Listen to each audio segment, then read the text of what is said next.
Dulu pada saat Rasulullah masih hidup, orang-orang bingung. Kenapa as-salatu khairun minan naum? Kenapa salat itu lebih bagus daripada tidur? Kenapa salat itu jauh lebih bagus daripada melanjutkan tidur di spring bed yang empuk? Sekarang orang-orang meneliti. Ternyata orang yang sering tidur di waktu pagi, banyak sekali potensi penyakit yang akan diderita. Karena pada saat fajar muncul, pada saat waktu subuh tiba, udara pada saat itu Allah buat bersih. Dan Allah buat banyak sekali kandungan-kandungan yang ketika dihirup oleh manusia bermanfaat baginya. Tapi karena hawa nafsu tadi, karena godaan syaitan tadi, dan mungkin termasuk kita dulu, kita abai. Seolah-olah akan sehat dengan banyak istirahat. Seolah-olah akan banyak rizki dengan banyak bekerja. Tidak, saudaraku sekalian.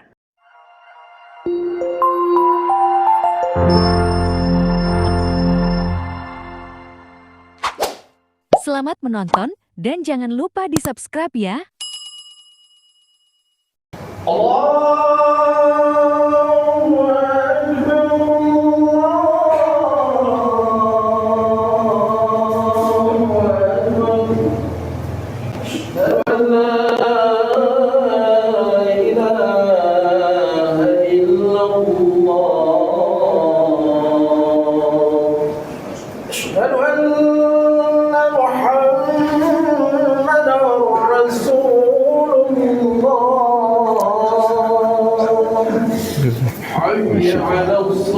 Habis berkah dulu.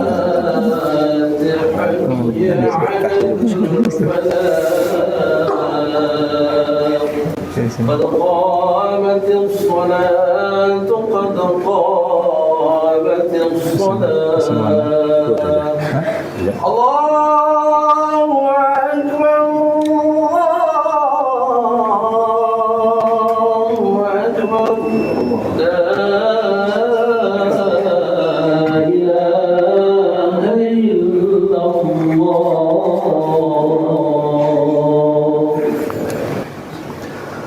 الله أكبر.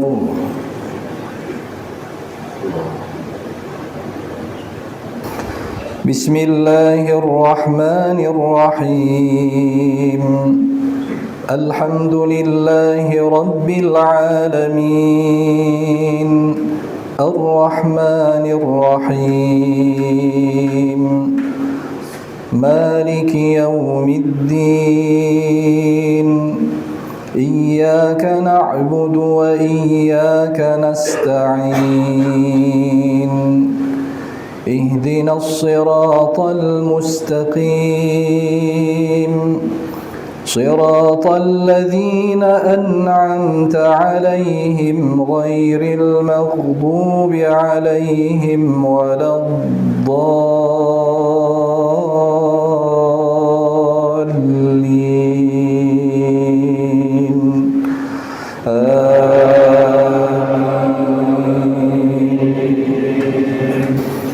ألم تر أن الله أنزل من السماء ماء فأخرجنا به ثمرات مختلفا ألوانها ومن الجبال جدد بيض وحمر مختلفا ألوانها وغرابيب سود ومن الناس والدواب والأنعام مختلف ألوانه كذلك إنما يخشى الله من عباده العلماء إن الله عزيز غفور إن الذين يتلون كتاب كتاب الله وأقاموا الصلاة وأنفقوا مما رزقناهم سرا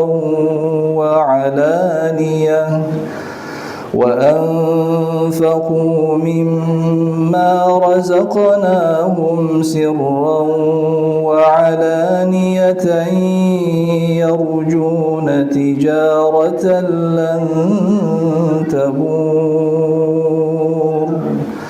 ليوفيهم أجورهم ويزيدهم من فضله إنه غفور شكور.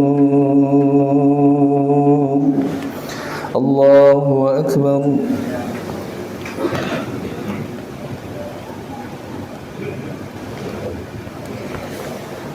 سمع الله لمن حمده.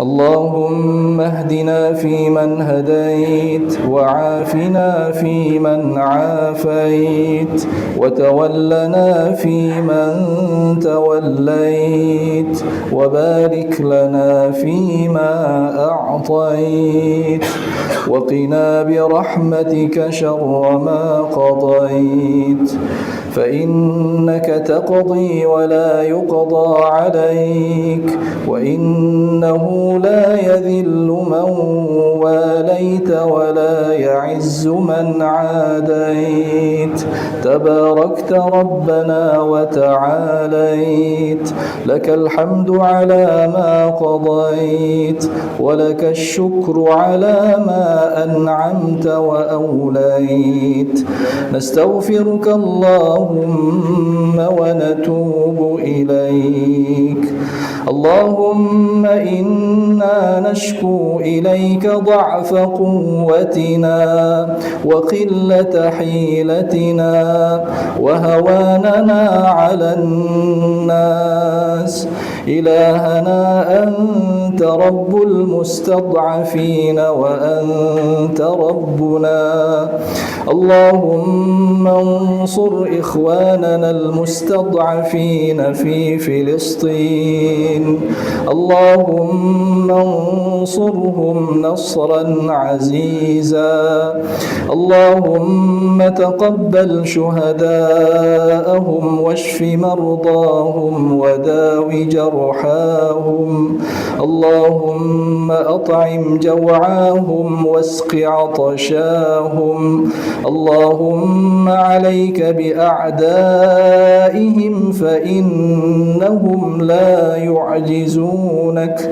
اللهم حرر المسجد الأقصى الأسير من أيدي اليهود المعتدين وارزقنا الصلاة فيه يا رب العالمين.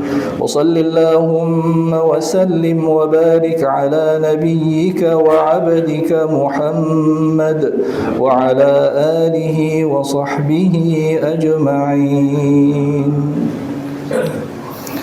الله أكبر.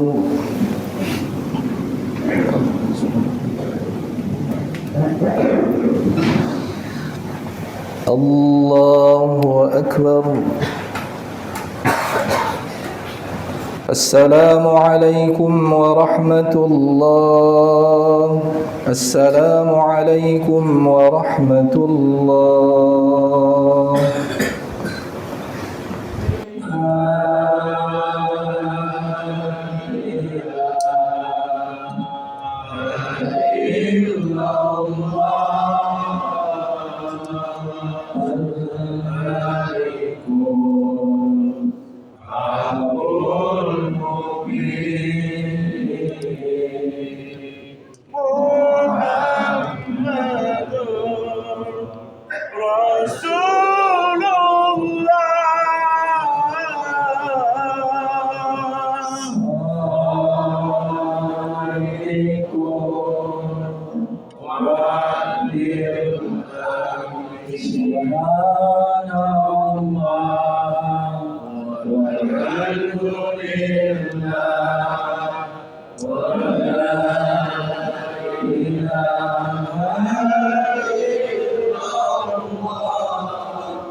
ila yaumil qiyamah.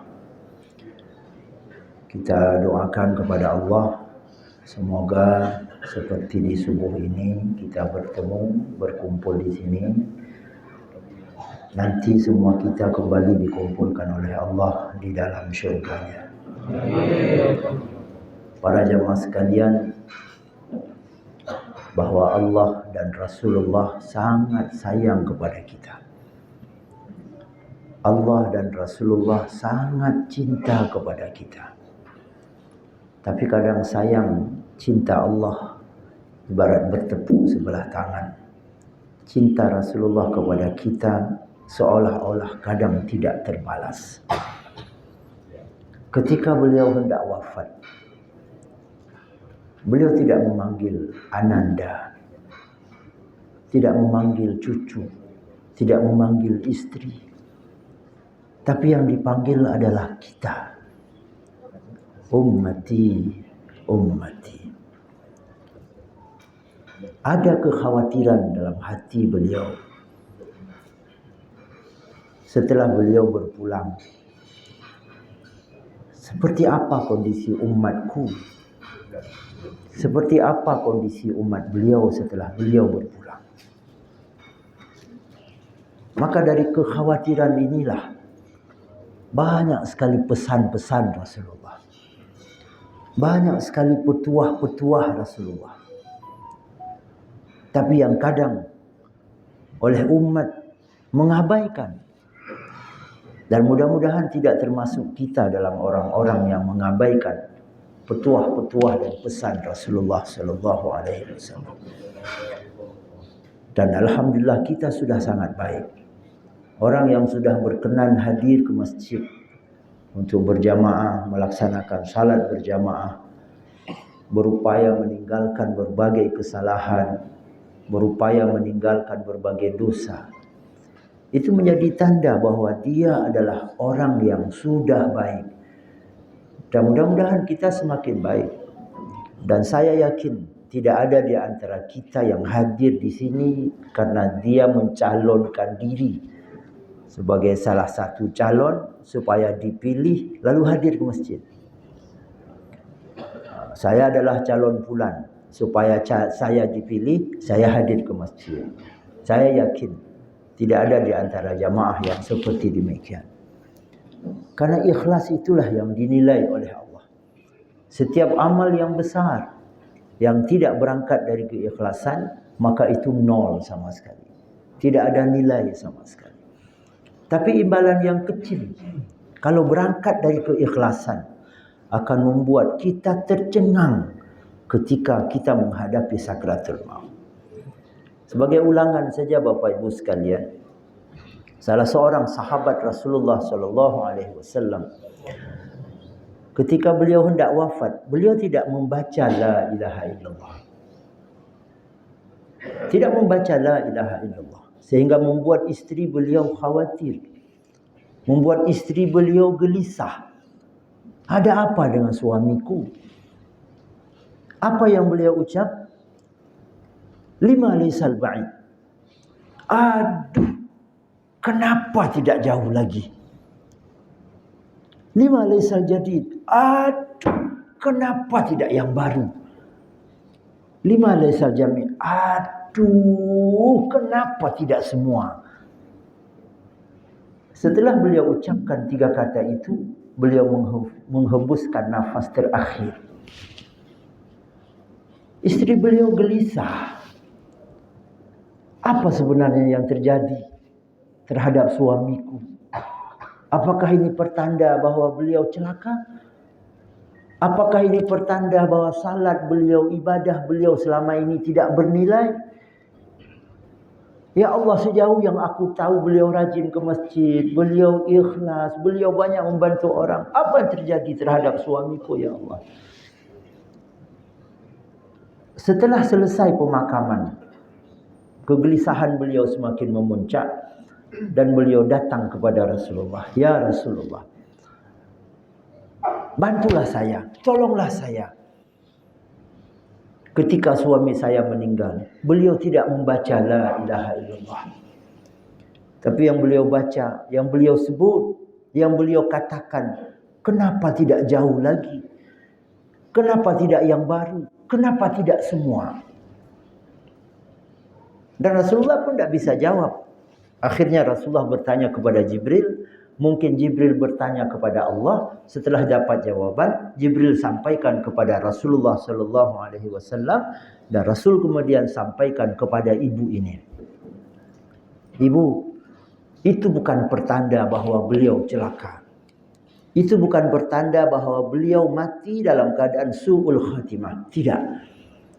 Tapi itu hanya penyesalan beliau saja. Apa yang terjadi? Pada satu saat beliau dipanggil oleh seorang buta yang rupanya tidak bisa pulang lagi, tidak tahu lagi arah, kemana arah pulang. Di tengah padang pasir. Siapa yang lewat itu? Siapa yang sedang jalan itu? Tolong bantu saya. Nah, almarhum ini pada saat itu tolonglah orang buta. Misalnya beliau di simpang dekat TVRI, beliau mau ke asrama. Dan orang buta itu harus diantar ke Ketapang. Harus diantar ke Simpang Dodi. Balik lagi beliau. Padahal beliau buru-buru. Tapi ikhlas. Karena amalnya yang secuil itu. Karena amalnya yang sedikit itu mengantar orang buta ke rumahnya.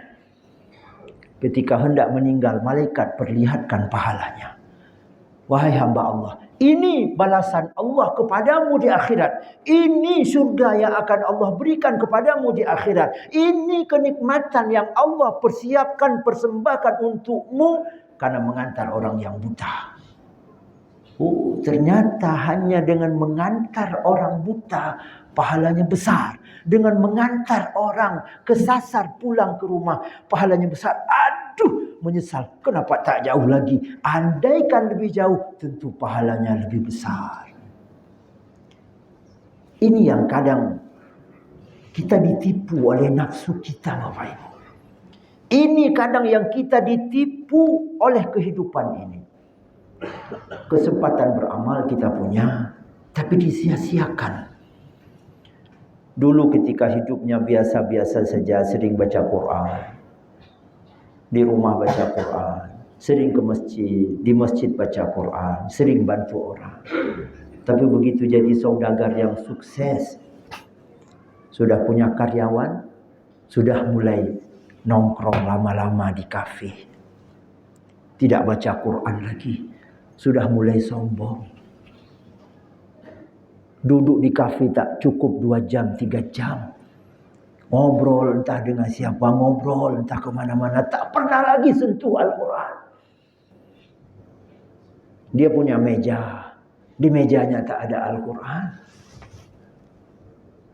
Padahal apa yang dia pikirkan lagi?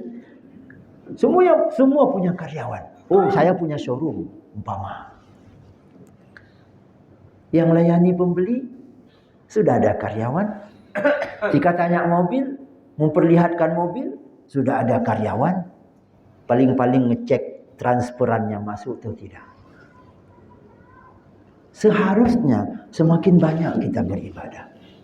Kita kadang dipanggil, as-salatu khairun minan naum. Hai orang-orang yang sedang di rumah, hai orang-orang yang sedang tidur, ketahuilah bahawa salat itu jauh lebih bagus daripada kamu tidur. Ini kebetulan bacaan ini diteliti oleh orang-orang di luar kita. Dan nanti Bapak Ibu boleh baca. Boleh buka Google. Manfaat bangun di waktu subuh judulnya. Atau manfaat besar yang didapatkan oleh orang yang menghirup udara ketika fajar. Dulu pada saat Rasulullah masih hidup, orang-orang bingung. Kenapa as-salatu khairun minan naum? Kenapa salat itu lebih bagus daripada tidur? Kenapa salat itu jauh lebih bagus daripada melanjutkan tidur di spring bed yang empuk? Sekarang orang-orang meneliti. Ternyata orang yang sering tidur di waktu pagi, banyak sekali potensi penyakit yang akan diderita. Karena pada saat fajar muncul, pada saat waktu subuh tiba, udara pada saat itu Allah buat bersih. Dan Allah buat banyak sekali kandungan-kandungan yang ketika dihirup oleh manusia bermanfaat baginya. Tapi karena hawa nafsu tadi, karena godaan syaitan tadi, dan mungkin termasuk kita dulu, kita abai. Seolah-olah akan sehat dengan banyak istirahat. Seolah-olah akan banyak rezeki dengan banyak bekerja. Tidak, saudaraku sekalian. Nah, kemudian yang kedua, sang bapa ini pernah didatangi oleh seseorang yang minta pakaian kepada beliau. Pak, saya tak punya lagi pakaian yang layak dipakai untuk salat. Bapak berkenan tak menyedekahkan saya satu pakaian?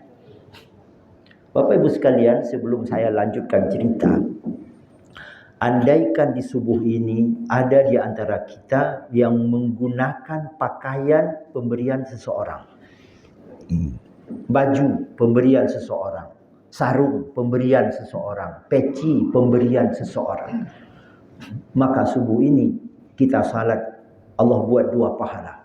Kita itikaf, Allah buat 2 pahala. Tadi kita berzikir, walaupun zikirnya singkat, tapi kalau dihayati, Masya Allah. Nanti kalau saya ingat, saya coba kita maknai apa zikir yang dipimpin oleh Ustaz tadi. Apa maksudnya, apa maknanya, apa faedahnya. Kita duduk di pagi ini mendengarkan apa yang saya belajar menyampaikan. Saya bukan berikan tausiah, tapi belajar menyampaikan. Allah buat semua pahalanya 2. Untuk kita 1, untuk beliau 1.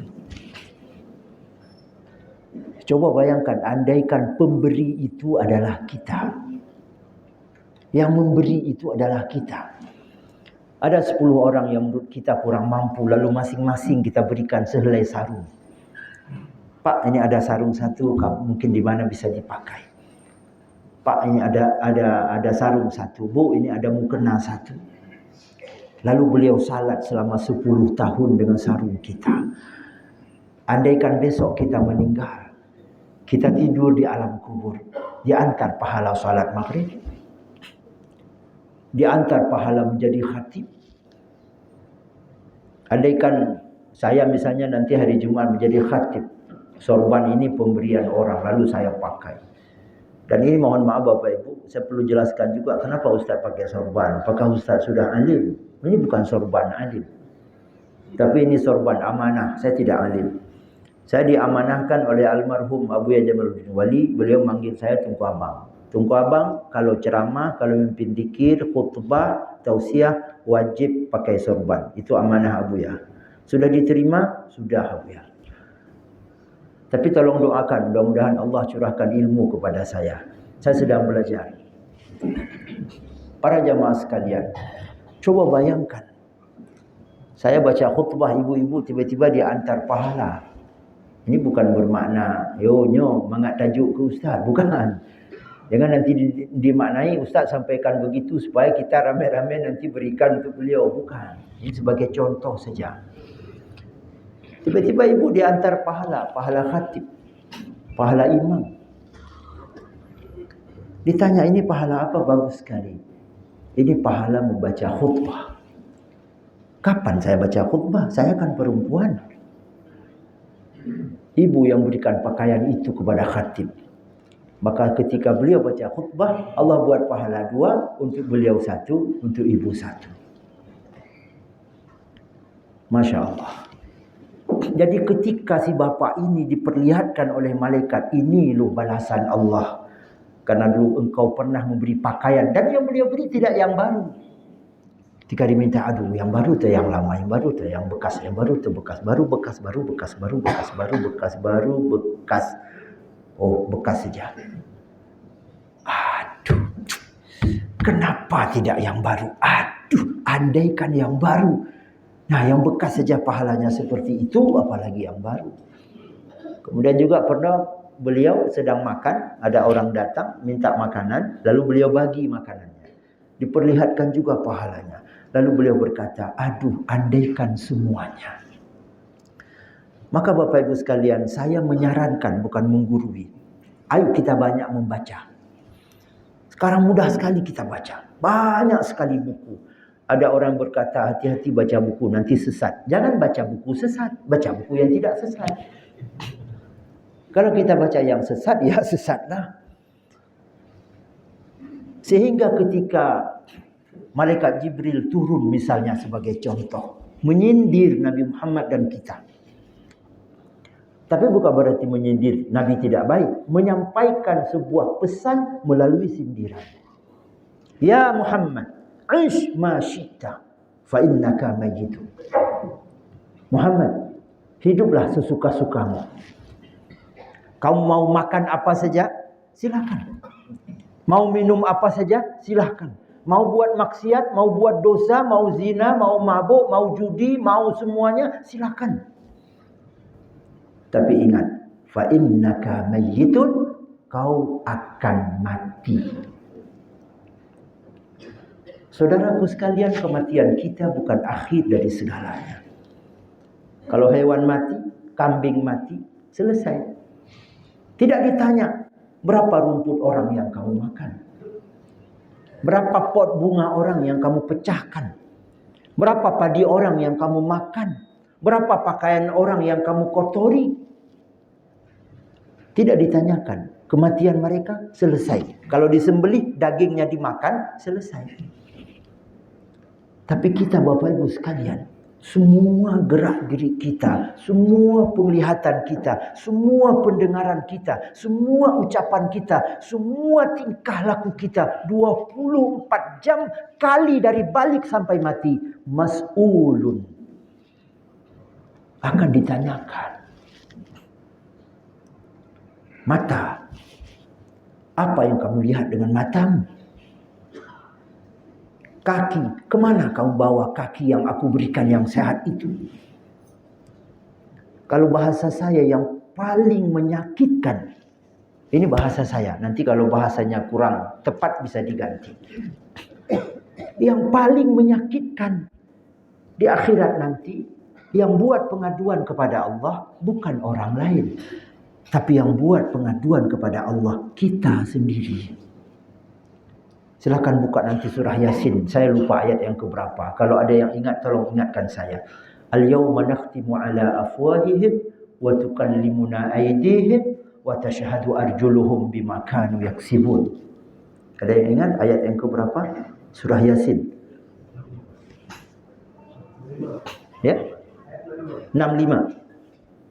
Baik, ayat 65. Al-yawma nakhtimu ala afwahihim. Di hari itu, di hari kiamat, di hadapan Allah, di hadapan seluruh manusia, di persidangan, nakhtimu ala afwahihim, mulut manusia dikunci. Wa tukallimuna aydihim, tangan-tangan mereka akan mengadu kepada Allah. Betapa bahagianya kita kalau tangan kita mengadu kepada Allah. Ya Allah, ini hamba-Mu yang baik. Setiap subuh hadir ke masjid. Setiap ada kesempatan membantu orang, dia bantu orang. Setiap ada kesempatan baca Quran, dia baca Quran. Wa tashhadu arjuluhum, dan kaki mereka menjadi saksi. Betapa terharunya kita ketika dengan kekuasaan Allah, tangan ini mengadukan kepada Allah semua kebaikan, menyampaikan kepada Allah semua amal baik yang kita lakukan. Dan betapa menyesalnya kita ketika tangan kita mengadu kepada Allah. Na'udzubillah. Ya Allah, tubuh ini jelek sekali ya Allah. Dia tinggal dekat sekali dengan masjid. Dia mendengar suara azan tapi tidak menggubris. Dia tidak datang ke masjid. Ya Allah, tubuh ini jelek sekali. Dia punya harta tapi sombong. Dia tidak bantu orang miskin. Ya Allah, tubuh ini jelek sekali. Kau berikan kesihatan yang super kepadanya, tapi dia tidak pernah bersyukur. Wa tashhadu arjuluhum, disaksikan oleh kaki. Betul ya Allah, aku saksinya. Masya Allah, na'udzubillah. Bapak Ibu sekalian, husnul khatimah didapatkan oleh orang yang mau berubah. Husnul khatimah didapatkan oleh orang-orang yang mau memperbaiki dan merenung. Fa'tabiru ya ulil absar. Renungkan wahai orang-orang yang Allah telah titipkan fikiran kepadamu. Ya Allah, usiaku sudah sekian. Ya Allah, usiaku sudah 60. Apa yang aku lakukan selama ini ya Allah? Usiaku sudah 40, usiaku sudah 30. Berapa hari lagi kau berikan aku kesempatan hidup? Apa yang sudah aku lakukan ya Allah? Bagaimana pekerjaanku selama ini ya Allah? Bagaimana tugas yang dibebankan kepadaku selama ini? Aku amanah atau tidak ya Allah? Bagaimana mulutku selama ini ya Allah? Bapak Ibu sekalian, sedih kita. Sebahagian umat baca Quran pun tak bisa. Sedih kita. Sebahagian umat baca Quran pun tak mampu. Kesempatan untuk belajar begitu banyak. Tapi kenapa kita abai? Saya mau sebuah contoh kecil saja yang membuat saya sedih sekali. Ini untuk memperlihatkan seperti apa sudah semangat umat. Tapi saya tidak di kampung kita, tidak di masjid kita. Tapi kalau nanti kebetulan sama, ya berarti menjadi contoh juga. Setahun sekali buat acara tausiah peringatan Maulid. Setahun sekali kadang ada kampung buat acara tausiah memperingati Isra Mi'raj. Saya perhatikan tak sampai 15% masyarakat yang hadir. Yang punya kios tetap jualan di kiosnya. Ada yang tidur di rumahnya sambil nonton TV. Setahun sekali, Masya Allah. Tidakkah hati ini peka? Tidakkah hati ini membaca? 364 hari kalau saya tidak salah setahun. 2 jam ya Allah aku pakai untuk masjid, tutup tempat usahaku. Aku tinggalkan rumahku, ramaikan. Dan itu mungkin hanya ramai ketika yang diundang itu orang-orang yang sudah terkenal. Saya undang orang-orang dari Jakarta sana atau dari mana. Datang ramai-ramai. Ingin melihat orangnya mungkin. Masya Allah Bapak Ibu sekalian. Pendengaran kita, penglihatan kita, mulut kita, seluruh tubuh kita akan diminta pertanggungjawaban. Aish masyita fa innaka mayyitun. Yang kedua, Muhammad kata Jibril. Dan ini juga peringatan dan sindiran, petuah melalui sindiran terhadap kita. Ya Muhammad, cintailah siapapun yang kamu ingin cintai. Kamu mau cintai istrimu, mau cintai suamimu, mau cintai anak-anakmu, mau cintai cucumu, mau cintai mantumu, mau cintai siapapun silakan. Tapi ingat, fa innaka mufariquh. Engkau akan berpisah dengannya. Berpisah dalam artian berpisah selamanya Bapak Ibu. Kapan berpisah selamanya itu? Apabila satu beramal, satu tidak. Maka di akhirat Allah pisahkan selama-lamanya. Suami rajin ke masjid, istri tak mau. Suami salat, istri tak mau. Allah pisahkan suami di surga, istri di neraka. Istri rajin ibadah, suami tak mau. Ketika istri bangunkan, bang, sudah azan subuh bang.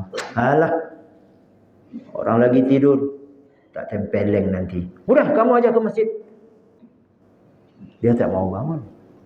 Istri ke masjid, istri ibadah. Nanti istri masuk surga, suami masuk neraka. Ya Allah, itu suamiku. Ya Allah, itu istriku. Ya Allah, itu anak-anakku. Ya Allah, tolong satukan kami. Tak ada lagi belas kasih di akhirat. Tidak ada lagi. Dan di dunia pun semua kita akan berpisah. Kita akan tinggalkan harta kita. Tataplah mobil bagi kita yang punya mobil. Sambil tatap, kita harus merenung. Hati kita harus berkata, kalau saya mati, mobil ini tidak boleh lagi saya pakai. Kita punya rumah, tataplah rumah. Kalau saya mati, rumah ini enggak lagi saya tempati. Dan saya sering cerita, mungkin ada di antara kita yang sudah pernah dengar cerita saya. Ini sebuah ilustrasi. Nanti tolong ibu-ibu jawab, dan nanti bapak-bapak juga saya minta jawab. Ibu-ibu, andai nanti malam suami meninggal, tapi mudah-mudahan panjang umur. Mudah-mudahan. Andai meninggal jam 10. Kalau di sini jam 10 malam meninggal langsung dikuburkan, Pak? Oh, besok. Ya, sama berarti. Meninggal jam 10. Lalu kecilnya sudah tahu, ustaznya sudah tahu, mereka datang. Misalnya termasuk saya yang datang. Ya, ibu pasti nangislah suami meninggal, sedihlah, anak-anak nangis. Lalu saya sampaikan, Bu, ini sudah 10:30, atau ini Bu sudah jam 11, meninggalnya jam 10. Bapak tidak mungkin lagi kita mandikan, kita kuburkan malam ini. Ya Pak Ustaz, bagaimana juga Pak Ustaz? Besok Bu, insyaAllah jam 7 kami datang ke sini. Baru bapak kita mandikan, kafankan, salatkan, kita kuburkan. Iya Pak Ustaz, boleh Pak Ustaz. Bu, kami minta untuk terakhir kalinya, bapak jangan tidur sendiri malam ini. Tolong ibu terakhir temani bapak dalam kamar.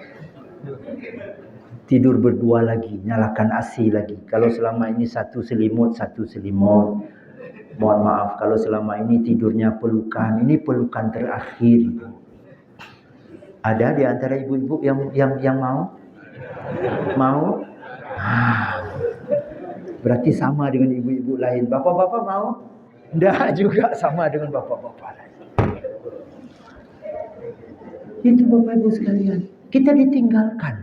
Ternyata kalau malam ini kita mati, malam ini istri sudah tak mau lagi kepada kita. Malam ini kita meninggal, ternyata malam ini suami kita sudah tak sayang lagi kepada kita. Tak mau lagi temani kita. Lalu apa pakaian kita pakai? 3 lapis kain kafan yang paling murah dibandingkan dengan pakaian lain. Mohon maaf, ada yang tahu berapa satu setel kain kafan itu berapa?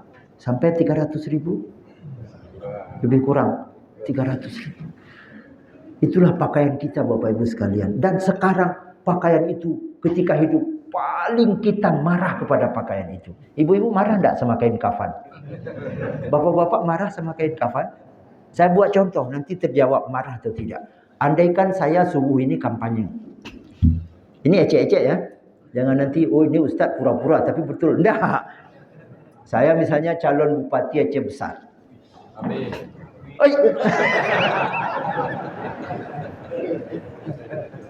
Baik. Jadi saya sampaikan kepada bapak-bapak dan ibu-ibu sekalian, profesi misi saya sebagai calon Bupati Aceh Besar 1 bulan, 2 bulan, 3 bulan. Tolong bapak-bapak nanti ibu-ibu pilihlah saya. Saya nomor urut sekian.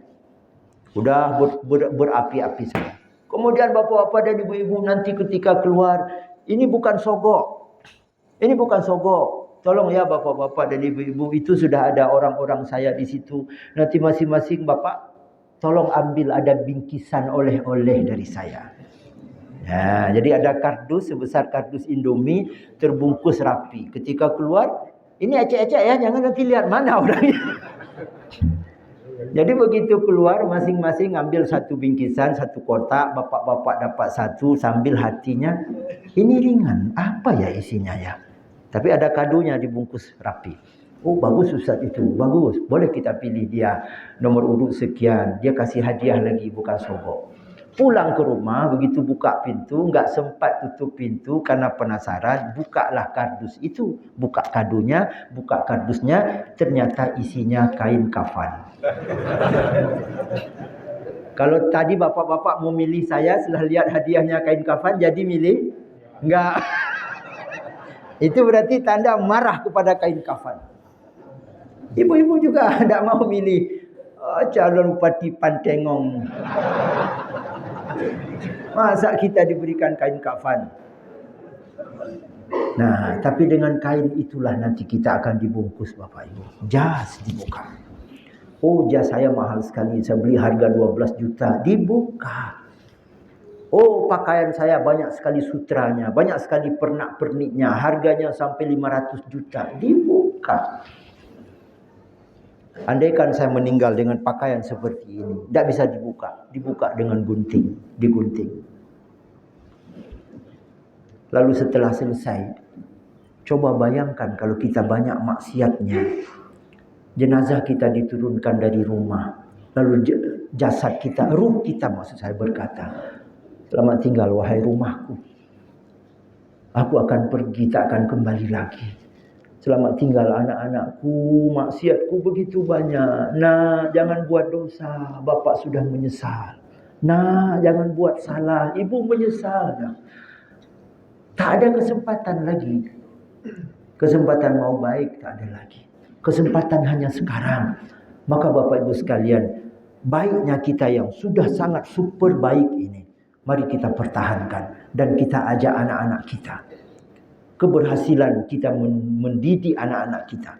Keberhasilan kita bukan berhasil menjadikan anak kita orang yang punya jabatan.